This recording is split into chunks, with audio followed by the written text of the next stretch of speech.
Hello dear children, in the last video of our first chapter we have seen the Amritaprabha, the princess of Pragjyotisha, and Meghavahana in the Swayamvara function. They got married and they were going back to their own place. So while the function was going on, the parasol, heavenly parasol of the Lord Varuna, the Lord of the seas, that parasol casted its shadow over Meghavahana, and everyone told to them that he is very much blessed by all the gods. He was very much favored by gods. So by listening this command, by taking the blessings from the parents of Amritaprabha, Meghavahana and Amritaprabha were going back to their place. On the way, the ministers of the Kashmir court, they blocked him and offered the throne of the king of Kashmir to Meghavahana, and Meghavahana became the king of Kashmir, and he imposed one law: living things should not be killed in his kingdom. And he wanted to conquer other countries to impose the same law all over the world. Up to there we have seen in the last video. So let us continue our lesson. Once, while on an expedition near the sea, the king told his weary army to rest in the shade of some palm groves. I must use this time to plan a way to conquer the island of Lanka, he thought. It is the land of demons and needs to be taught the way of peace. But how will I cross the great seas with my army? So once they were going to conquer the Lanka, Sri Lanka, just they want to cross from their kingdom to, if they want to go from their kingdom to Sri Lanka, they have to cross the sea, the ocean. So while they were going, Meghavahana told to his army to take some rest, and within that time they can plan something, some idea to cross the sea. So for that time, for that purpose, they just waited, they just rested for some time on that place. All of a sudden, there was a cry in the air. It seemed to come from a wood by the shore, not far from where the royal horses were tethered. The cry came again, and the king heard the plaintive call. Even under Meghavahana's rule, I have been slain. In his agitation, the king did not wait to summon his officers, but ran towards the wood. Plunging through the undergrowth, he fought his way till he came to a clearing. There before him was a temple of Chandika, Durga, with some sort of human sacrifice in progress on the steps. A man lay on the grounds, his arms raised for mercy, and a menacing-looking barbarian stood over him, brandishing his sword. So while they were taking rest there, while Meghavahana was thinking a way, an idea to cross the sea, at that time Meghavahana listened one cry from nearby a forest. Again he listened to that cry. It was not very far. It was not from so far. Again he listened to one cry. Then by crying, someone told, even under Meghavahana's rule, I have been slain. Under Meghavahana's rule also, I am dying here. Someone is killing me. Someone cried for mercy. Without thinking anything, Meghavahana ran from there, and he reached that place from where he listened to the sound. After reaching there, he had seen many things which was like shocking things for him. He had seen a temple of Durga Devi, a temple of the goddess Durga, and some human sacrifice were going on there. It was progressing there. Someone was lying there, and one barbarian was ready to kill another one man who was lying there. That man who was lying there, his hands were asking for mercy, and this barbarian was arranging his sword, brandishing his sword to kill the man. Stop, cried the king, shocked at the sight. You wretch, you dare threaten another's life in my realm. The barbarian dropped his sword in terror and fell on his knees before the king. O noble one, have mercy. I am the leader of a troop of barbarians that live in this wood. My little son has fallen prey to some disease and is on his deathbed. If I kill this man, the gods will be pleased and save my son's life. If you prevent the sacrifice, my son dies and the rest of my troop will give up their lives with him. So when Meghavahana saw this, he suddenly got angry and he told, stop. How dare you, you wretch? He scolded him nicely and he said, you wretch, how dare you to do this activity when I am the king of this country? In front of me, how dare you to do? In front of me, how dare you to take another one's life? Barbarian shocked when he saw the king of the country. He left all his arms, he left all his sword, and bent in front of him. He bent on his knees and told, "Oh noble, oh dear king, don't do anything to me. I am the leader of a troop of barbarians. We live in this forest. My son, my little son, is sick. He is on his deathbed. So that's why I am doing this human sacrifice. If I kill this man, if I offer his life to the god, to the goddess, these gods will be pleased. They will show some mercy on my son, and I can save my son's life. If you prevent this human sacrifice, my son will die, and of course I am the leader. That's why my son's life, many people are depending on my son's life. If he dies, with him many people also will live their life. The king glanced towards a bundle on the temple porch and presumed it to be the sacrificed boy. His heart was torn with confusion and compassion. This man, whom you desire to protect, continued the barbarian, was wandering about alone and friendless in the forest. Is he of more value to you than this child with whom many persons are connected? So, when the king, Meghavahana, when he listened to this story from barbarian, he became completely confused. What want to do? He had no idea about what is next, because one side a life of a small boy, and his life is, many people's life is connected with this boy's life, barbarian's little son, and at the same time here there is a rule that no one should kill others. No one has the rights to take others' life. So if he agree for this to save a barbarian's son, they want to sacrifice this human, this another one man, the victim should die. If Meghavahana is trying to save this victim, then in the another side barbarian's little son should die. So Meghavahana was in full of confusion. At that time the barbarian asked, you only tell me, you only give me one suggestion. My son is important, or this man, he has no friends at all, he has nothing to do here, simply he is roaming here and there, simply he is wandering all in the forest. He is valuable than my son or not? Who is more valuable, whether my son or this man who has no friends at all, who has nothing to do? Because my son, on my son's life, many people are praying here. Many people's life is connected with my son's life. So you only tell me, barbarian asked the king, whether my son is valuable or this victim who has no friends at all, who has no significance at all to live.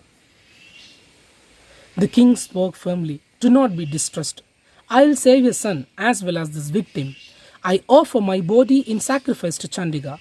Kill me, O barbarian. May these two persons live. King sat there in full of confusion. Then he told the man, don't be sad. Don't worry. Don't be distressed. I'll give you a suggestion.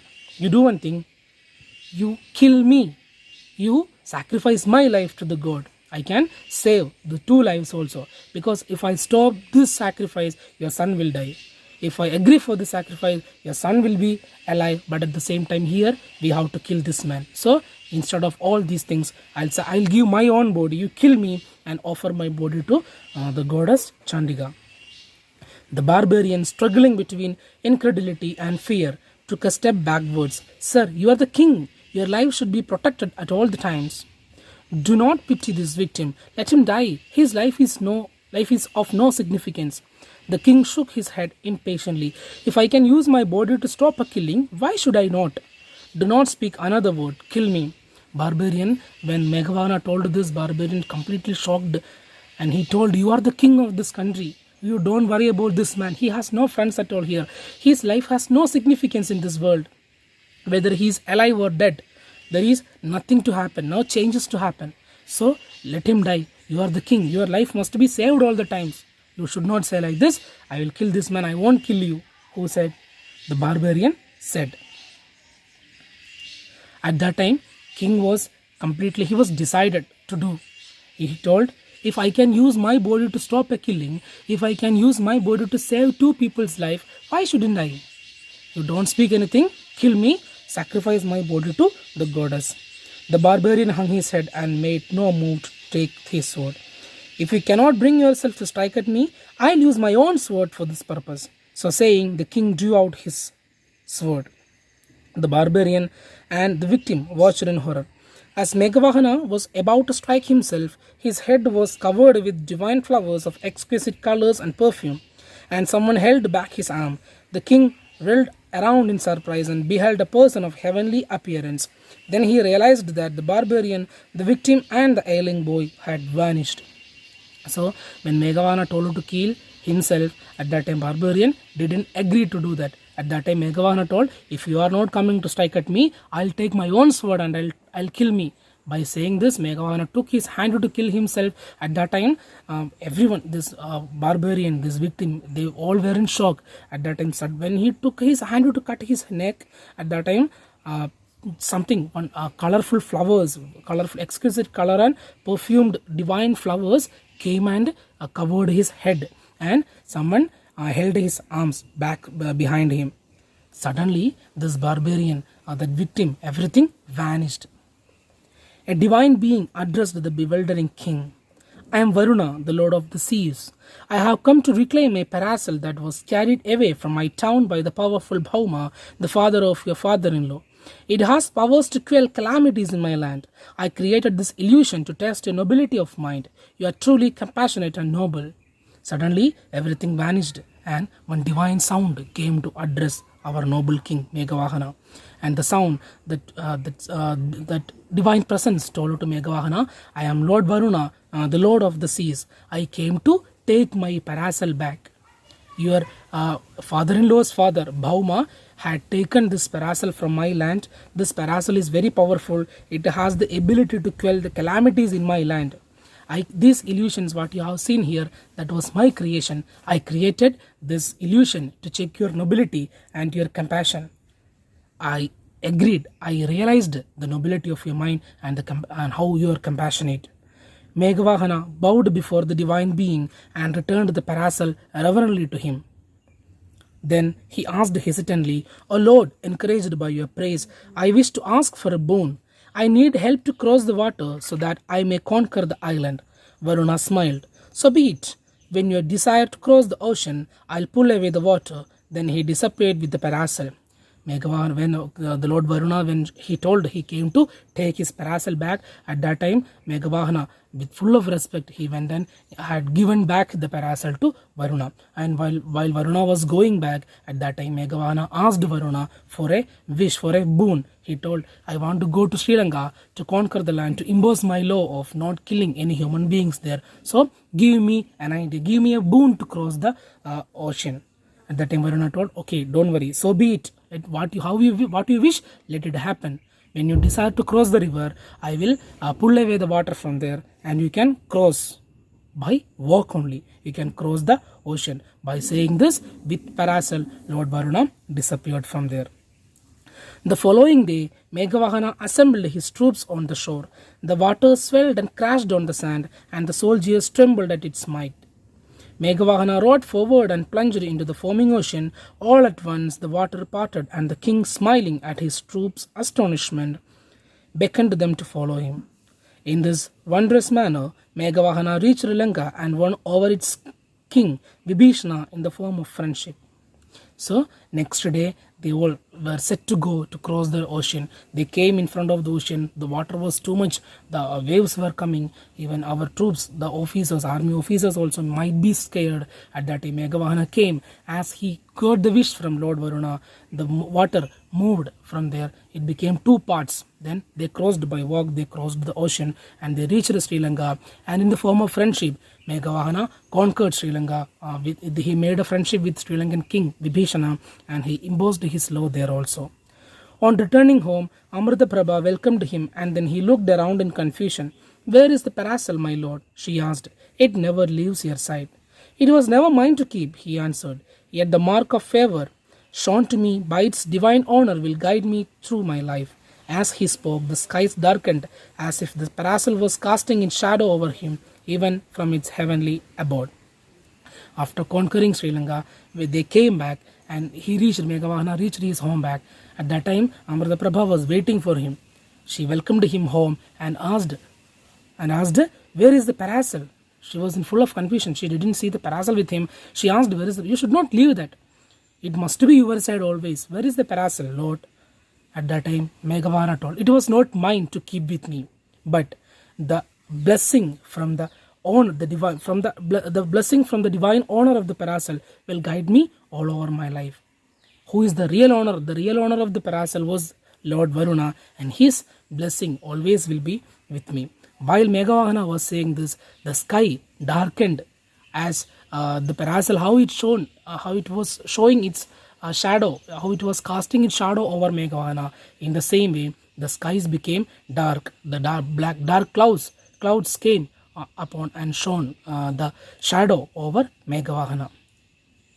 This is the story of the heavenly parasol. I hope you understood. It's very simple story. We can say it is a fiction story. In real life, these things are not so possible. But to read the story, to understand the story, to listen the story, it's a very beautiful story. I hope you understood the chapter. The notes of the chapter will be in the description box. You can click on the link and you will get the notes on the website. So thank you. See you in the next video with the next chapter. Thank you. Take care. Bye.